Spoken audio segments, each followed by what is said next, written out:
Greenwood Village is a stellar community known for its beautiful landscapes and pristine neighborhoods. But what many people may not know is the village is home to a high-quality business environment of nationally recognized office parks that contribute to the economic vitality of the community.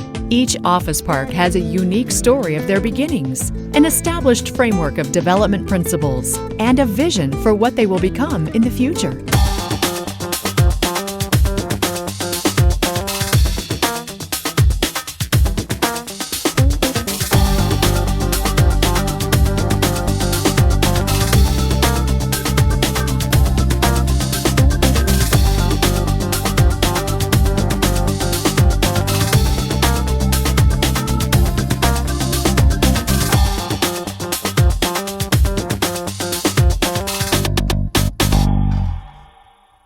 The birth of the first building in Greenwood Village occurred in the 1960s when a local businessman decided to purchase some land for his own business venture, a deal he didn't realize would turn into something bigger than what he expected.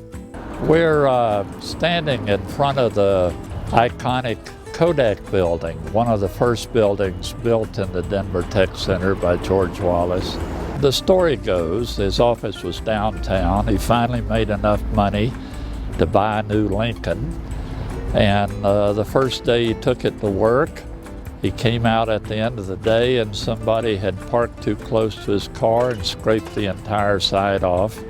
So it made him so mad that he thought he wanted to relocate his office, and while he was doing it, do it in a totally different type of environment. And that led ultimately to his acquiring some land out here.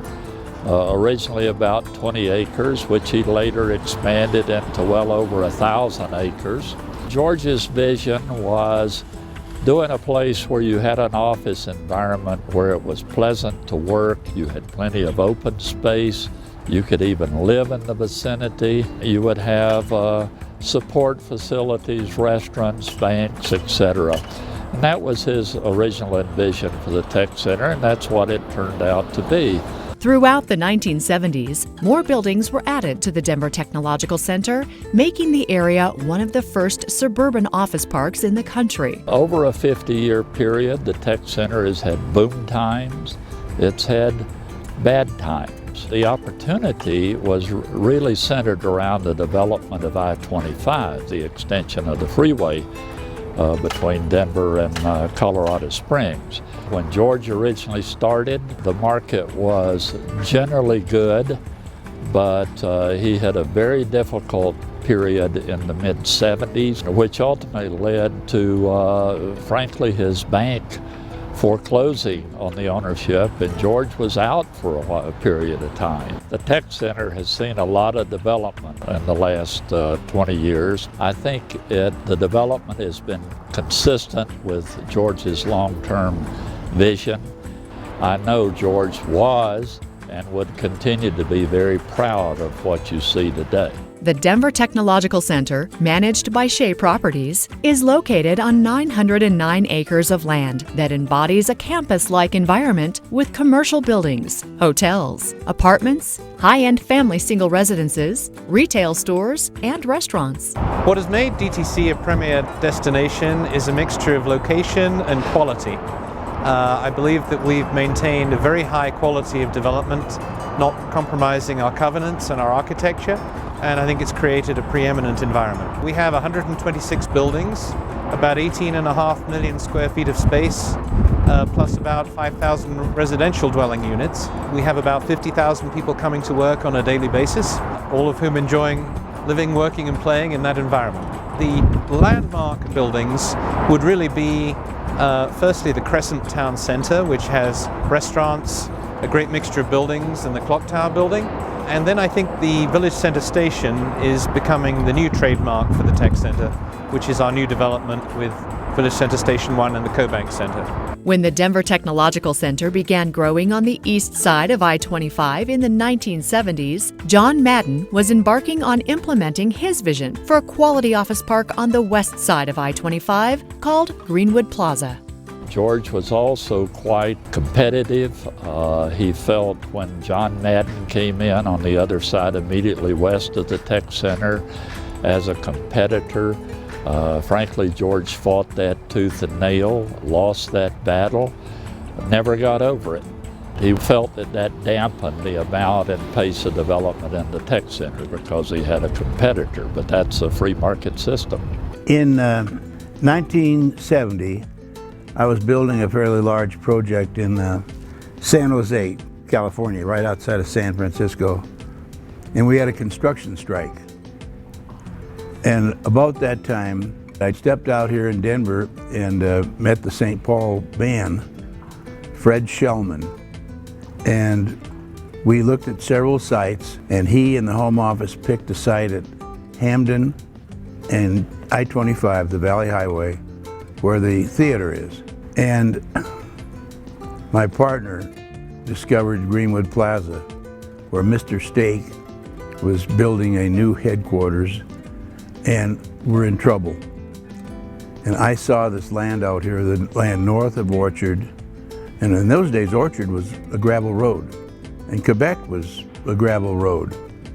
And today, I would have passed, but in those days, I had a lot of pioneering spirit. And we went to Greenwood Village with a plan for the, what Mr. Stake had called Panalogia, which was the center part of the project, and just got our ass whipped in zoning. Greenwood wouldn't do it. And the head of the school district of Cherry Creek spoke against us, and we became the largest taxpayer in the district, but he spoke against us. It was so obtuse that the mayor, Harold Patton, begged me to come back. And so I called my partner and said, we're gonna buy the land unzoned, and we're gonna get an interest-free option on the remaining 60 acres that Mr. Stake had. So we saved Mr. Stake, at least temporarily, by buying the ground. We got the zoning, and it's been an affair ever since. And I mean an affair like in an affair. We had a vision, and sometimes a vision is very difficult to transplant, to sell, and it takes more than a great deal of enthusiasm. Today, John Madden's innovative approach to development can be seen in a number of distinctive buildings that bear Madden's style and his love for art. I don't think I've ever started anything, including a house, without first buying artwork. The first piece of artwork I bought out here, I bought in Guadalajara. And it was a St. Francis, and I paid $25 for it. The last piece we put out here, we paid $350,000 for. Carrara Place has always been a soft spot for me because I wanted to employ a stone that maybe had been used twice here in the Rocky Mountain region. Got to know the guys at the quarry, got to know the people at the mill, and had fun with that. And sometime you're driving by that building, it's almost perfect on that curve on the large side, how the white is so constant. And then the Plaza Tower 1 was a great experience doing that. We were in San Francisco, went down on Market Street and up to see the people that run Chevron's real estate, and walked away with a handshake to build the Plaza Tower 1 tower.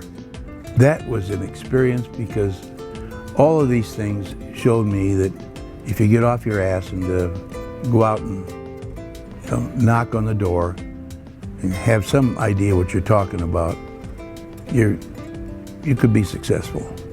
Shea Properties and John Madden have a long track record of success with building a business environment that contributes to the quality of life of Greenwood Village and the region. When you drive around both commercial areas, you can see that attention to quality has played a primary role in their success. The Architectural Control Committee is in place to maintain the quality of architecture, such that when a developer comes in with a new project, the Architectural Control Committee would give guidance as to the type of materials they would use, what the architecture should look like, the coverage, the amount of green space that would be around the building, how the parking will be shielded from the streets, and generally just maintains the quality of the architecture for everyone to enjoy. We pretty much do our own thing. And because I know if I fall on my ass, it's who's responsible. And I know if I'm successful, it's because I've had some luck and I had a good team and we worked like hell to do it. But we're not in who's who with by the volume of things we do. This is pretty much my life right here, my business life anyway. The development of the Village Center and its nearly 98 acres around the Arapahoe at Village Center Light Rail Station is the newest business park in Greenwood Village that is beginning to take shape.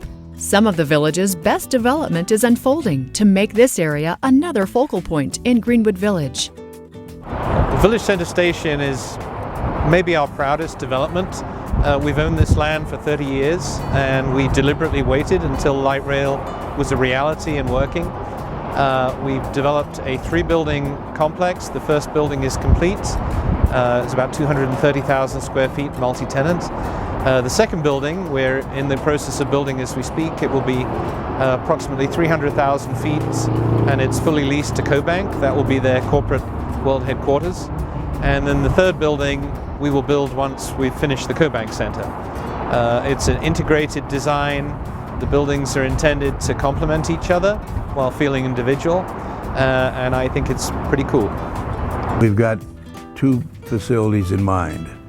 One is a building that emulates this, and then we've got the building I mentioned to you, the building half its size. And our idea is to announce that building and talk about what it is and what it's going to stand for, and show the plaza that'll be out, all this be out in front here. And I kind of envision, particularly in nice days, it'll be somewhat like the Piazza Navona, where you'll have young and old painting and drawing and sketching. It'll be conducive for that. The Denver Technological Center, Greenwood Plaza, and the Village Center are high-quality business areas that continue to serve as a destination for business, work, and fun. The physical components of their aesthetics, architecture, landscaping, and convenient access to light rail have been perfectly created to fit in harmony with other segments of the village community. In this case, reputation, appearance, and accessibility are everything and will perpetuate the success of these office parks in the future that residents, businesses, and visitors will welcome, enjoy, and visit time and time again. I think now, more than ever, we're able to talk about the environment, what a grand place Greenwood Village is to work and live. Here's the bottom line. The tech center is the place to be. You're corporately safe in your choice because this is where the large corporations are. You're safe in your choice because we have maintained the standards of development and architecture. We have mixed living, playing, and retail with the business needs, and we now have light rail. This is the place to be.